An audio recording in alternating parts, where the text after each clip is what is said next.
त्यानंतर बातमी आहे कोल्हापुरातून। 1 कोटींचं सोनं असलेली बॅग चोरट्यांनी लंपास केलेली आहे। कोल्हापुरातून पुण्याला जाणाऱ्या एसटी बसमधील हा प्रकार समोर आलाय। 1.5 किलोपेक्षा जास्त सोन्याचे दागिने लांबवलेले आहेत। मुंबईच्या सराफ व्यावसायिकाची एसटी बसमधून सोन्यानं भरलेली बॅग चोरट्यांनी लंपास केली आहे। सराफाच्या मागून चोरटे जातानाचं सीसीटीव्ही मध्ये आता कैद झालंय।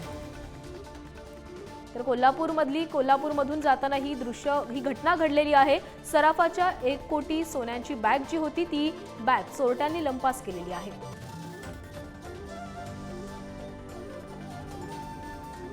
त्याच घटनेची ही सीसीटीव्ही फुटेज जे आहे ते समोर आलेलं आहे। सराफाचा चोरट्यांकडून पाठलाग केला जात होता त्या संदर्भातलं हे सीसीटीव्ही फुटेज आहे। 1 कोटींचं सोनं असलेली बॅग चोरट्यांनी ही लंपास केलेली आहे। सराफ बसमधून प्रवास करताना हा प्रकार संपूर्ण समोर आलेला आहे। तर या संदर्भात अधिक बोलण्यासाठी आमचे प्रतिनिधी शेखर पाटील आपल्यासोबत जोडले गेलेले आहेत। शेखर, सराफाचे तब्बल 1 कोटींचं सोनं असलेली बॅग ही चोरट्यांनी लंपास केलेली आहे आणि हे चोरटे आधीपासून त्या सराफाच्या मागावर होते असल्याचं सीसीटीव्ही देखील समोर आलेलं आहे।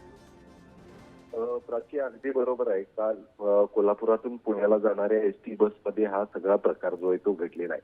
आपण जर बघितलं तर एसटी बस स्थानकावरती जो व्यापारी आहे तो आपल्या 1 कोटी रुपये सोन्यानं भरलेली तर किमतीची सोन्यानं भरलेली बॅग घेऊन एसटी बस स्थानकावरती आलेला आहे आणि त्याच्या मागून काही माग घेऊन काही चोरटे देखील असल्याचं पाहायला मिळते आणि त्याच चोरट्यांनी त्याच व्यापाऱ्याकडली जी सोन्याने भरलेली बॅग होती, सॅग होती, ती बॅग जे आहे तो या ठिकाणून लांबवल्याचं पाहायला मिळते। हे सगळी व्यापारी देखील सीसीटीव्ही मध्ये जो आहे तो कैद झालेला जो बसची वाट त्या ठिकाणी पाहत होता। त्यानंतर त्याच्या मागून काही चोरटे देखील जाताना पाहायला मिळतात।